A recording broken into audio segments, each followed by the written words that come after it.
24 news में आप सभी का स्वागत है और मैं हूं आपके साथ भारती लूथी।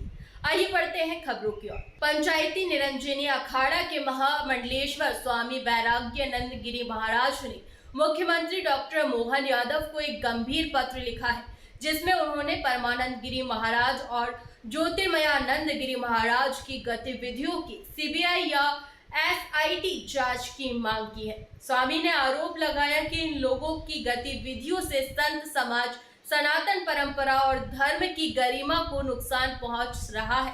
पत्र में कहा गया कि इन व्यक्तियों ने संन्यास धर्म का उल्लंघन करते हुए पारिवारिक वंश परंपरा को बढ़ावा दिया और तांत्रिक क्रियाओं के माध्यम से विरोधियों को हानि पहुंचाने का प्रयास किया। साथ ही बालिकाओं और मंदबुद्धि बच्चों की संदिग्ध मौतें होने का भी आरोप लगाया गया है। धार्मिक संपत्तियों पर अवैध कब्जे, वित्तीय अनियमितताएं और भोग विलास की बातें भी पत्र में उजागर की गई है। स्वामी वैराग्यानंद ने कहा कि इन गतिविधियों की कठोर जांच होनी चाहिए ताकि संत समाज और धर्म की गरिमा सुरक्षित रह सके। जो आपने 3 राज्यों के मुख्यमंत्री को आवेदन दिया है, लेटर लिखा है, क्या है पूरा मामला? देखिए, वर्तमान मुख्यमंत्री मोहन यादव के द्वारा भारतीय संस्कृति की कई सुचारू रूप से कार्य चलाए जा रहे हैं। इसी बीच में महामंडलेश्वर योग पुरुष परमानंद जी महाराज और उनके नाती चेला ज्योतिर्मयानंद जी महाराज के द्वारा कई संतों की जहर देकर के हत्या की जा रही है। तांत्रिक प्रयोजन करवा करके मारण, उपचाटन जैसे प्रयोजन करवाए जा रहे हैं खतरनाक। और उसी पीरोट में आज ज्योतिर्मयानंद का रिकॉर्ड निकाला जाए तो बहुत खतरनाक रिकॉर्ड रहा है इनका। हरिद्वार में इन्होंने गोली से एक संत की हत्या करवा दी गई, बालानंद गिरी की। उसके बाद दिल्ली अनुभूतानंद जी की हत्या हो गई। चित्रकूट में जगत प्रकाश त्यागी जी की हत्या हो गई।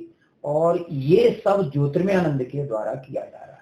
ज्योतिर्मयानंद एक शादीशुदा व्यक्ति है, तो जो संत परंपराओं की गरिमा है उसको वो धूलमील कर रहा है। इसी बीच में 4 धाम मंदिर महामंडलेश्वर शांति स्वरूपानंद जी ने अपनी रात दिन धर्म का प्रचार करके खड़ा किया।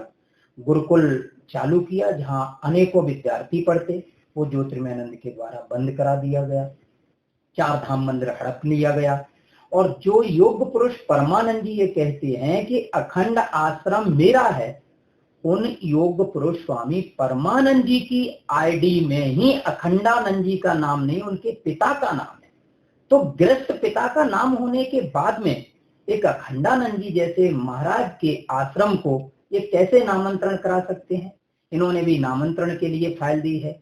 जो भी अधिकारी उस नामांतरण को करता है वो भी एक बड़ा घोटाला कर रहा है। इसलिए वर्तमान मुख्यमंत्री मोहन यादव जी को मैंने लेटर दिया है, सीबीआई जांच कराई जाए।